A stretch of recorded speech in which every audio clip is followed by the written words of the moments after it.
Welcome to the Lifestyle Property Podcast. I'm Jamie Greaves, your host and professional property investor. I'm here to bring you insights, home truths, and powerful stories about what really goes on in property investment, business, and growing your dream lifestyle. Are you ready? Let's get into it. Hello and welcome back to Lifestyle Property, and welcome to episode 16, which is titled Myth Busting. Let's get into it. This is going to be a biggie.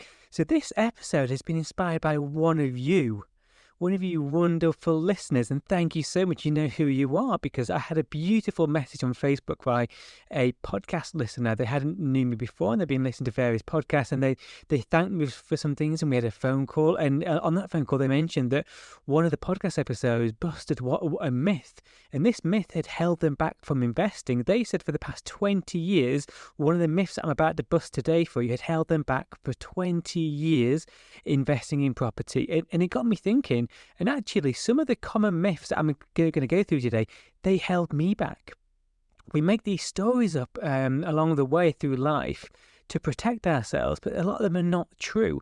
So some of the myths that I'm going to be busting today, they held me back by 10 years.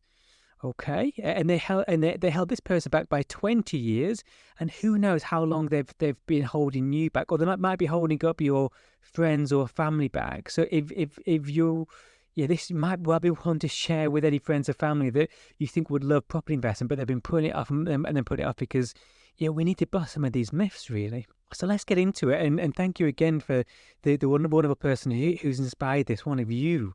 So what are the common myths? Now, I'm going to I've picked 5 of the biggest myths that I think hold most of us back. Okay, so I'm going to go 5 for you on today's podcast. So myth number 1, and I'm going to mention these, then I'll deep dive for you. So myth number 1, I need to be a builder to do property developments, or I can't do refurbs because I'm not a builder. That's myth number 1. Myth number 2, I can't be a property investor. I've got no funds. I'm not wealthy. Can't do property.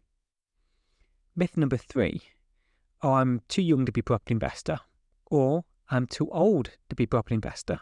Okay. 4th, no one around me does property investments. My kind of people don't do property investment. I don't have a network of people who do this, therefore it'd be too difficult for me. And 5, now's a bad time because of an economic change, a political change, a tax change. It's a bad time to be in the market. Those will hold a lot of us back, those myths. And none of them are true. And it's really important we shine a spotlight on these, because this is going to be a really valuable episode for you. Okay, so let's get stuck into that myth number 1. Myth 1, which is I need to be a builder to do property refurbs and property developments. No, we do not.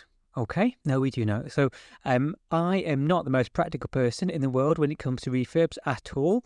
My focus and skills is more on the deals and on the financing side of things. But I've done major refurbishments, and I'm not a builder.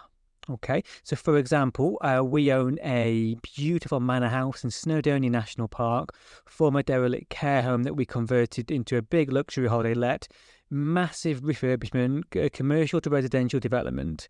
And how have I done that? No, I'm not a builder. Now, how I did that was we used a project manager. Okay, so think of it, it's a mindset of who. Who do we know who can help me rather than how? Who? And in that case, we used a project manager who handled the build team. So they handled all the compliance and the regulations and all the detail required for a refurbishment of that size, and it was very large in nature.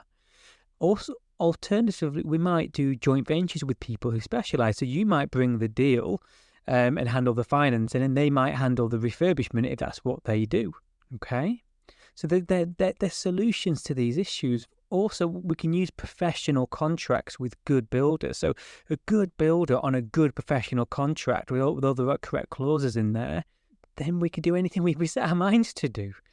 Honestly, so I've done major refurbishments and major developments, and I'm normal. I'm not a builder, and we absolutely can do. And we just use a combination of knowledge and collaboration and contracts and professionalism, and then we can do anything we set our minds to. Okay, so you do not need to be a builder to do developments or refurbs. Okay, through leverage and knowledge and collaboration, you can get around that, I promise, because I've done it many, many times over and continue to do that. I'm still investing in the market now in some big refurbs, and I'm not a builder. Okay, so take confidence in that. Okay, myth number 2. Okay, this was what put me off for 10 years. This was the myth that put me off. Okay, I thought I needed a huge amount of money to be a property investor. So I worked very hard in my career for a long time, and I built some modest savings. But I wish I started 10 years before I did, and this put me off. I thought I needed to have huge money, and we don't. We don't need big money to be a property investor, and this is probably the biggest myth. Okay, now of course some money helps. If you remember back to a previous podcast where I explained the 3 things we need to be a property investor, which is money, time, and knowledge, well, the more we have of them, the easier it goes. But if we don't have money, then as long as we get knowledge and some time, then we can fly. Okay, so if you have less resources, then learn to be resourceful.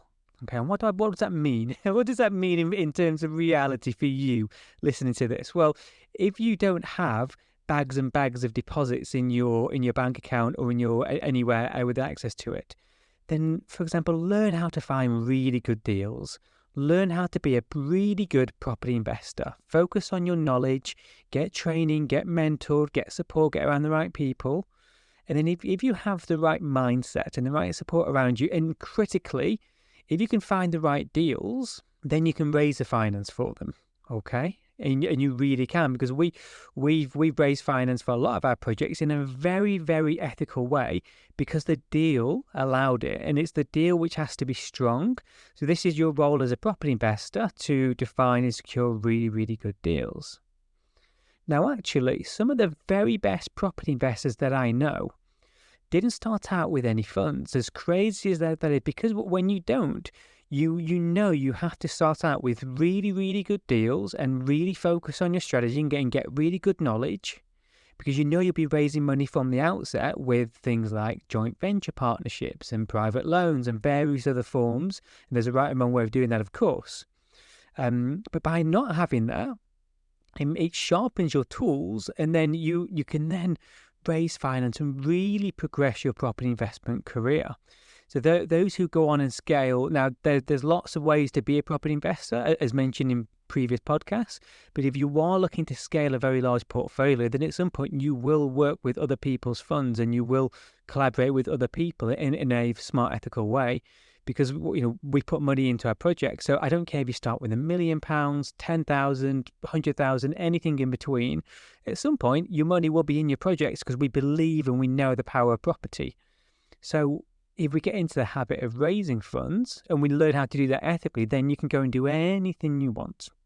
Or many a person have started with less funds in a strategy that requires less funds. So, for example, something like rent to rent is much more accessible than buying early on, because you can be in for a few £1,000s into a rent to rent deal. Okay, so you can build up your cash flow and your credibility, and then you can move into buying later on. So please don't let a lack of money stop you being a property investor, because the sooner we start, the better. Okay, the sooner you get your experience and build your portfolio out, the better, and the easier it then becomes, and you can move through the gears and move through the layers, and you can go on to bigger and bigger projects and better deals. But don't let a lack of resources put you off. Okay, if you have a lack of resources, learn to be resourceful. And even if you have some resources, that is brilliant, okay? But still learn to be resourceful, because that's going to extend your portfolio, but also just give you the kind of life freedom, which is beautiful. Okay? So don't let a lack of funds put you off, because that put me off for 10 years, okay? And now a third one, which I hear very, very often, okay, is around our age, okay? So some people think they're too young to be a property investor. And I probably had that in my 20s as well. I probably thought I couldn't do this. I'm too young for this, even though I knew I wanted to do it deep down. Or some of us think we're too old for this. And I've seen first-hand experience how age is a number, okay? So I know some 20-year-olds, even younger than this, but personally, I know 20, 21-year-olds who are doing amazing things in property investment, okay? And they're far better at social media than I'll ever be. They've grown up in it and they're just wonderful at it, and they bring their own skills. But also, I know some amazing 70, 75-year-olds doing brilliantly well within property investment. We've had mentees in our masterclass who are that age, and they understand property, they understand markets. There's no green naivety there whatsoever. So we will have skills depending upon our age. Okay, so don't let age put you off. Please don't let age put you off. This, alongside not thinking I had enough capital behind me early on, this was another thing that really put me off. Okay, and really, I started 10 years later. Imagine starting 10 years earlier, you get 10 years more capital growth. You only have to look at if you put in your postcode of your house where you live and look what houses on your road sold 10 years ago to show you the capital growth we have in this country, which is life changing. Okay, so this put me off. Don't let it put you off. Now, it put me off so much, and I'll share this on the podcast. Happy to now. I've got a far stronger, abundant mindset now. When I started out, I started at 30. I started doing my research at 28, did 2 years worth of research before going full-time 5 years ago when I was 30, just turned 30, and then went straight into it. I actually grew a beard for the first time in my life because I wanted to seem older. I didn't want to come across young. And it's completely avoidable, really, because actually it's our actions and our professionalism which impacts how people perceive us. Okay, so you might have heard the phrase like the best time to buy property was 10 years ago, and the second best time is now, and it's really true. Okay, so whether you're starting in rent to begin with, or whether you're going straight into buying, we want to start now. Okay, we don't want to let our age put us off. We don't want to let our myths of not having the right experience or big enough capital put us off, because these myths hold us back, and we don't want that. We want to live a life of abundance, and the sooner we get our financial freedom sorted and live our lifestyle, the better. Then we can move on to other passion projects within life as well. Okay, so we've covered 3 of the biggest myths. Now, 2 others which are really important as well. So the fourth one is what held this wonderful listener out who reached out to me. Okay, so, and it's whether when we don't think we have anyone around us who does this, so therefore we can't do this. We don't have an existing network. Don't have an existing network of anyone who invests in property. Again, this was some of me, but I wasn't really mindful of it. But this held this individual back by 20 years. Okay, 20 years. They'd thought about it, wanted to do it, but hadn't because no one around them was doing it. And this might be you. You might have started investing in property, or you might want to start to invest in property. Okay, and there might be no one around you because it's most of us, and I won't go into this now down a rabbit hole, but of the reasons why through school and the curriculum and this and that, and politics. But people around us, we're known to go and get a job, save. That's all we know. Okay, so don't let this put us off, because we don't need a network to start with. And then the big myth is that we need a network. I didn't know anyone who I work with now in any capacity 5.5 years ago. So I'm recording this in late November 2024. I started in early 2029, so about 5.5 years, pretty much exactly. And no one that I work with I knew beforehand. Okay? So everything I built has been entirely organic and just through natural collaborations, natural friendships through property. So I started out knowing that no one around me did property investment. You can grow your own network, okay? And we get to know people, okay? And tips around this, and something that's always looked after me in life is it's nice to give without expectation of anything back in return. So as you're growing your network early on, if you can help other people, then do that. And there's always a way of help. You might have heard this before, bring value. Well, what does that mean? Well, they just mean help others. Maybe you've got some experience in your career you can help others with. Maybe you're in a certain area, so you're able to help people with viewings or looking after refurbs for them. There's so many things we can do to grow our network. But if you can have that mindset that you're just looking to help other people and build relationships really naturally, then you'll quickly grow your network and you'll build an army of people around you. Okay, so we don't need to try and figure it out ourselves either. A lot of us try and figure it out using ChatGPT and Google, and we don't need to, because we can stand on the shoulders of giants. Okay, and just get around other people who are doing it, have done it, they've made mistakes, they've been successful, but we don't need to start knowing those people. We can get to know them. Okay, so join mentorship groups, join networking meetings, keep showing up, build friendships in this space, grow your network over time, get around good people. Okay, so myth number 4 that put this wonderful individual off was that because they didn't know anyone who was doing it. You don't need to, guys. You don't need to. Okay, you can be the changing force in your family history. You can change everything moving forwards. You can build a legacy for your family. You can be the person. How cool is that? It's almost more awesome in many ways if you don't know anyone doing property investment, because you're stepping outside of your comfort zone. And I pinch myself with pride on a regular basis over what I've built in the past 5.5 years, because I know it's been built very organically, very naturally. No one's handed us anything to do that. So if that can be you, you'll be able to have that pride and gratitude on a daily basis for yourself as well, which is a really wonderful place to be. So to confirm, let's not have this hold us back. So that wonderful individual who reached out to me, because they didn't know anyone who was doing this, it put them off by 20 years. We don't need to have an existing network to be a property investor. Okay, that myth is completely untrue, I promise. Okay, so don't let that put you off as well. Hope this is really helping, guys.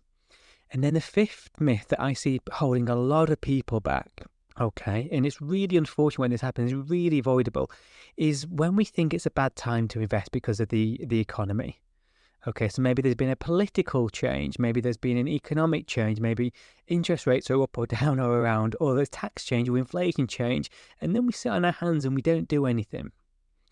Okay, and that is a big shame when that happens, because the only constant is change. Change is the only constant, but there's always economic change. There's always things up. It is a market. It's got so many variables up and down. So we don't want to sit on our hands and wait for the perfect time to invest. There is no perfect time to invest.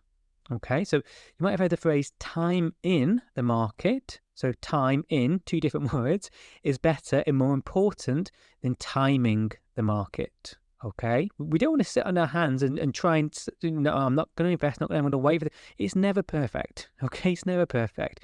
We want to find a way to buy assets as soon as possible. Okay, then we let Father Time do its magic. Okay, because what I mean by that is inflation grows the value of our portfolio every year. Every year now, my portfolio goes up and up and up in value because of inflation. No, just look at the price of milk or Nando's or anything else. Property is no different. It goes up and up and up through inflation. I'm not doing anything for that inflation. So the sooner we own assets, the better. So let's not let economic or political or tax changes put us off. Okay, don't sign it, because you'll regret it. You'll regret it, because every year you don't acquire those assets is another year you're not getting the capital growth, another year you're not getting the cash flow, another year further you are from retirement. Okay, retirement's a whole different subject I can always go into, but we want to build our legacy. We want to get our freedom as early as we can. So let's not try and time things. And also, this is a really important point I don't think I've mentioned yet on the podcast, but actually, when there are times of uncertainty, that's a great time to invest. So the very thing that puts people off is a thing that makes more astute, professional, experienced investors get more involved. So what I mean by that, and I'll just shine on a particular example for you. So a few years ago, back in 2020, 2021, we had COVID lockdowns up and down the country in the UK, and it made property investment very hard.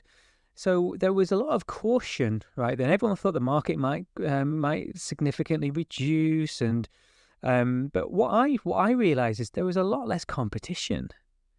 So there were deals to be done, and we did our best deals during COVID, in times of economic and political and national insecurity and no kind of confidence. There were amazing deals to be done.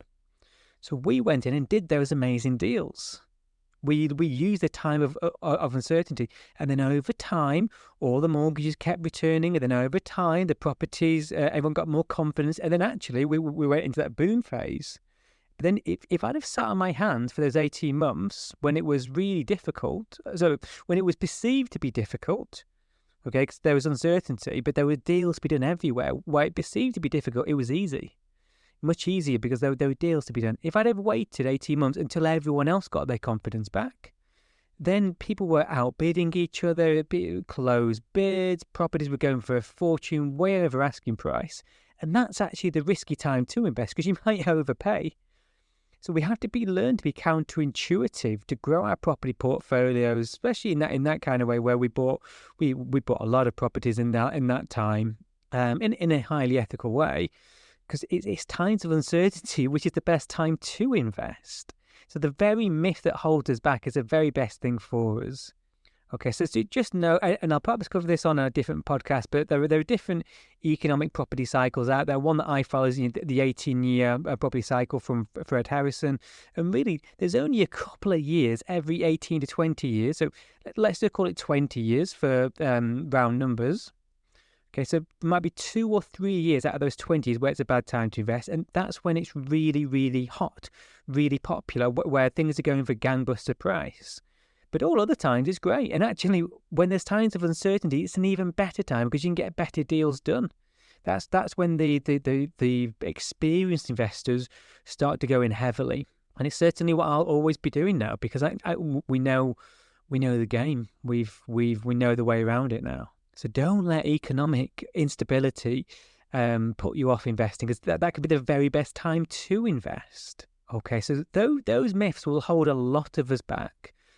Half of them held me back, and I'm sure some of these will have held you back. So just to recap, okay, we don't need to be a builder to do property investment and property refurbs. I'm not a builder, and I've done these. Okay, we don't need lots of money to be a property investor. Okay, we just don't. Okay, there is no such thing as being too young or too old. There's not. Okay, we don't need to have an existing network. We can grow one. Okay, and now is a good time to invest, as was yesterday, as is tomorrow, metaphorically. Okay, so it's a good time. Okay, despite what's happening in the economy. Okay, so I hope that helps you. Yes, you listening to this because I'm talking to you. I hope the hope busting these myths help you, because it put me off by 10 years. It put this interview off by 20 years. Who knows how long it's put you off for, but let's not have it put anyone else off. So this might be one to share with friends or family. If you know they want to do this, but they've put it off for one of these reasons, maybe share this episode with them if you think it will help them. If not, no worries. I just want to do this from the bottom of my heart for some good. So I hope that helped. Okay, and perhaps a bit of a different podcast. And next week, very, very excitingly, we're going to school. Now, school wasn't exciting for me when I was growing up, but I promise next week's episode is going to be very insightful, and you might well learn more on next week's podcast than any of us did at school. Bold claim. Okay, have a lovely week, and I'll see you next week. Take care. Bye-bye. Thank you for listening to the Lifestyle Property Podcast. If you've enjoyed this episode, I'd love it if you could leave us a review so we can reach and help more people. I'll also be giving one person who leaves a review a free family holiday to one of our luxury holiday lets. Thank you, and see you next time.